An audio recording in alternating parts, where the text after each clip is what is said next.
she made a reference that this was the one person that had more of a perversion or a love for young girls than he did. That was a survivor, speaking about what Jeffrey Epstein said to her directly about one of the most powerful men in the world. Let's get 3 motion-detected hidden cameras that record. Thanks. That was an email from Epstein to an employee. The reply came 5 hours later. The cameras were already purchased, already charged, and already being installed into Kleenex boxes. There may be hundreds of people who were a part of Jeffrey Epstein's larger network of global friends, leaders that he was communicating with, that he invited to parties, that abused women. Hundreds of people. And somewhere on a private island in the middle of the Caribbean, cameras were rolling. But here's what nobody is connecting. The spy cam footage that just surfaced from Palm Beach? That's not the only footage. Sources close to the investigation believe there was a far more extensive surveillance system running on Epstein's private island. Little St. James and the names potentially caught on those recordings aren't just politicians and royals. They're Hollywood. Before we get to the island, before we get to the names, you need to understand something fundamental about how Jeffrey Epstein operated. Because if you walk into this story thinking it's just about a predator, you're already missing the bigger picture. Epstein didn't collect people, he collected leverage. Think about what we now know from the millions of documents released in the Epstein files. Channel 4 News obtained footage from a spy cam-style camera inside Epstein's Palm Beach house, footage that had been sitting in law enforcement archives for years. Analyzed frame by frame, slowed down, matched to known interior spaces using the stairway pattern, the shelves, a framed painting behind an oversized lampshade, an ornamental plate on a top shelf. This is the exact same office captured in the spy cam footage. We can match up some features like the stairway pattern in the shelves, the 2 small bookshelves above a larger middle shelf. That visual match is critical because it means this is not speculation. This is not tabloid invention. This is verified footage tied to a verified room inside a verified Epstein property. And it captures what appears to be intimate contact. That's why it can't be played in full. But here's what the Palm Beach footage actually represents in the bigger picture. It's the proof of concept. It's the one camera we can confirm. The one location where we can physically match the interior. The one moment where the surveillance system became undeniable. And if one property had hidden cameras inside clocks pointed at the desk, recording covertly with images stored on a computer, then what was happening at the other properties? Because Epstein didn't have one property. He had a compound in Palm Beach, a 7-story townhouse in Manhattan, a ranch in New Mexico, a Paris apartment, and then the crown jewel Little St. James. 72 acres of private island in the U.S. Virgin Islands, where no one could walk in uninvited, where no one could report back, where the surveillance system didn't have to hide behind a clock. It could be everywhere. Now let's talk about what the emails tell us, because this is where the story shifts from disturbing to deliberate. Already purchased the motion sensor camera from the spy store in Fort Lauderdale yesterday. I charged them last night and figuring out how to work them as we speak. It's amazing how small they are. I'm installing them into Kleenex boxes now. Kleenex boxes, not security cameras, not standard CCTV. Kleenex boxes, the kind sitting on a bedside table or a bathroom counter that nobody ever thinks twice about. The kind that a guest would never look at twice. The kind that a victim, a teenager, brought to this island for the first time would never in a million years suspect. This isn't a man who got careless and left a camera running. This is a man who thought about concealment, who used ordinary objects as vessels, who planned for the footage to be gathered without anyone knowing footage was being gathered. And why does that matter specifically on the island? Because Little St. James had something Palm Beach didn't. It had total isolation. Guess who came to the island came on Epstein's plane, the infamous Lolita Express. They came at his invitation. They landed at his airstrip. They were on his property, surrounded by water, with no way off except the way they came. And former Prime Minister Gordon Brown, in a piece described as one of the most powerful political interventions in this entire saga, pointed directly at those flights. He talked about the Lolita Express, which transported survivors around. He says women mentioned in the Epstein files have not been talked to by British investigators. Those flights weren't just transportation. They were the a funnel. Everyone who came through that island, every politician, every financier, every celebrity came through that funnel. And if the cameras were rolling on the island the way they were rolling in Palm Beach, then every one of those visits may have been documented. Now, here's where it gets into territory that the Department of Justice appears, according to members of Congress, to be actively suppressing. Congresswoman Melanie Stansbury, a Democrat on the House Oversight Committee, sat down and said something that should have broken the internet. Well, for example, one of the documents that I was looking at was an email wherein an individual was having an email conversation with Jeffrey Epstein about a young woman from Russia. And Epstein emails his friend and says, we think she's trying to blackmail us. And in the unredacted file, the individual is a person who was working in the Kremlin at the time. The Kremlin. Sit with that for a second. An email about a blackmail attempt involving a young Russian woman where the other party in the email was working inside the Kremlin. And the Department of Justice blacked out that person's name. Why? What possible legal justification protects a Kremlin operative from being named in a investigation? Unless the protection isn't about law, unless the protection is about something or someone else entirely. Stansbury went further. She said the files show evidence of active cover for multiple world leaders. She said Donald Trump's name appears as the first name on an FBI slideshow generated through internal tip sheets and investigations investigated for crimes in the Epstein case. She said the files have been deliberately shaped to shield the powerful while accidentally, or maybe not so accidentally, exposing victims. And this is where the surveillance angle becomes the spine of everything. Because once you understand that Epstein may have been running a blackmail operation, not just operation, then the footage isn't a side story. The footage is the story. Virginia Roberts Giuffre, perhaps the most publicly recognized of Epstein's survivors, wrote it plainly in her memoir. The cameras across Epstein's properties weren't just about his own depravity. She believed the footage was collected to record powerful men in compromising positions to use against them later. Another theory, which is supported by the fact that Epstein's houses were all outfitted with video cameras in every room, is that he wanted to record men in compromising positions in order to blackmail them later. Blackmail, that single word reframes everything. Because now, you're not just asking who Epstein used, you're asking who Epstein owned. So let's talk about Little St. James specifically. Because while the Palm Beach footage is the one we can verify, Little St. James is the location that survivors have consistently described as the epicenter. The island was Epstein's private world. He purchased it in 1998. He built it into what can only be described as a compound complete with a main house, guest quarters, a blue and white striped temple-like structure whose purpose has never been officially confirmed, staff residences, an airstrip, and according to multiple survivors, a level of surveillance that made Palm Beach look minimal. Multiple women who have spoken publicly about their time on the island described feeling watched constantly, not just observed by staff, watched. The kind of watched where you look for cameras and you can't find them because they're inside the tissue box on your nightstand. Now, in the newly released Epstein files, over 3 million pages, there are references to surveillance infrastructure that go far beyond what was publicly known. We know from the Palm Beach investigation that the computer equipment associated with Epstein's CCTV system was removed before police searched the home. Gone. The footage, or at least the ability to access it, wiped before law enforcement got there. All the hard drives have had holes drilled into them, which may have been the best part. I'm going to reach out to data destruction companies to shred the tapes. Hard drives drilled, tapes shredded.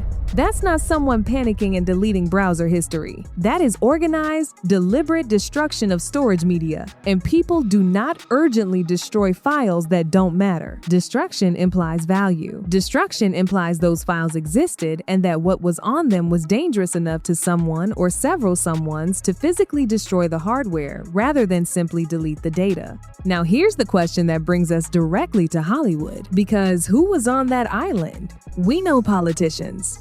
We know financiers. We know Royals Prince Andrew's name is in the files, confirmed by multiple members of Congress, and Thames Valley Police have now opened an assessment into whether criminal offenses may have been committed. We know tech billionaires. We know academics. The guest list for Little St. James reads like a who's who of global power. But the one category that has received the least scrutiny, the one sector that has largely escaped the heat of congressional hearings and news cycles, is entertainment. Hollywood. And this is where sources close to the active investigation are now pointing. Let me be precise about what we know and what is alleged, because this matters. What we know: the flight logs for the Lolita Express contain the names of celebrities and entertainment industry figures alongside politicians and financiers. Those logs are part of the public record. What we know: multiple survivors have described encounters with individuals they identified as entertainment industry figures during their time with Epstein. What we know: Epstein cultivated Hollywood relationships specifically and deliberately. He attended film events, hosted industry dinners, and maintained relationships with some of the most recognizable names in entertainment.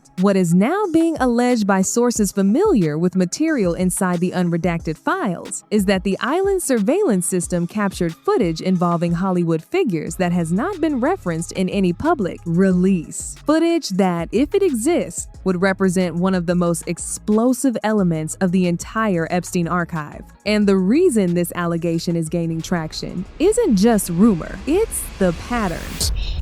The Department of Justice is legally required to release those names. And so, as members of Congress who are able to see the redacted files, we're going to continue to unmask individuals who should not be protected in the file. Unmask individuals who should not be protected. That's a sitting member of Congress saying that names are in those files, protected names that the law requires to be released and that the DOJ is choosing to suppress. Now ask yourself, which names have the political establishment the most motivation to protect? Politicians protect other politicians. That's transactional power. But Hollywood? Hollywood is something different. Hollywood is cultural power.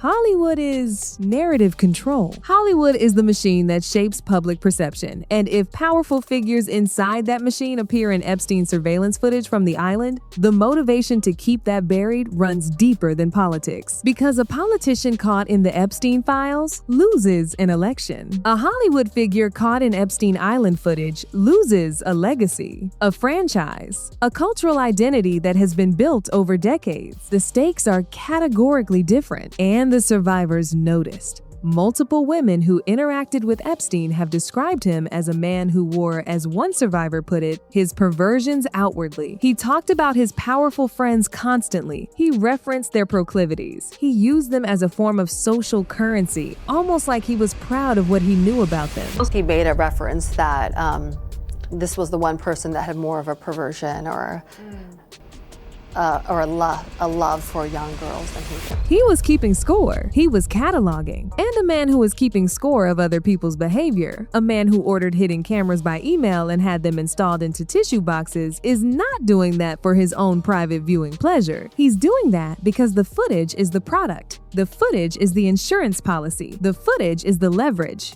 So when we talk about Hollywood names potentially appearing in Epstein Island footage, we're not talking about a celebrity scandal in the traditional sense. We're talking about the possibility that some of entertainment's biggest figures may have been filmed knowingly or unknowingly during visits to an island that was essentially a surveillance compound disguised as a private paradise. This is the question that should be keeping people up at night. We know that in Palm Beach, the CCTV computer equipment was removed before police arrived. We know hard drives were drilled. We know tapes were flagged for shredding. We know that the one piece of covert footage that has surfaced publicly, the clock camera footage from Palm Beach, is described as the only covert surveillance footage the public has seen so far. This footage from Palm Beach, identified by Channel 4 News, remains the only covert surveillance footage the public has seen so far. The only footage the public has seen so far. So far, that phrasing is doing a lot of work because it implies there is more. And the question of where that more is, where the island footage is, where the copies are, who had access to the archive, is a question that the 3 million release pages have not yet answered. Here's what we know about the likely chain of custody for any island footage. Epstein had staff on the island full time. He had a technology team that maintained the surveillance infrastructure. When Epstein was arrested in 2019 at his Manhattan townhouse, federal agents found 2 CDs labeled in ways that suggested they contained compromising material. They found photographs, they found evidence of an extensive record-keeping operation. His New York townhouse had a room behind a door that read 2 4-hour video surveillance with monitors linked to cameras throughout the property. That is not a man who was sloppy. That is a man who maintained his archive obsessively. So, when Epstein died in August 2019, officially ruled a suicide, though the circumstances remain bitterly contested, what happened to the archive? His estate passed to a trust. His properties were managed through layers of legal and financial infrastructure. His Virgin Islands properties, including Little St. James, were the subject of a separate civil case brought by the U.S. Virgin Islands government. That case was settled. The island was sold. But in the lead up to that settlement, investigators made a striking discovery. The island's infrastructure had been significantly altered. Structures had been demolished.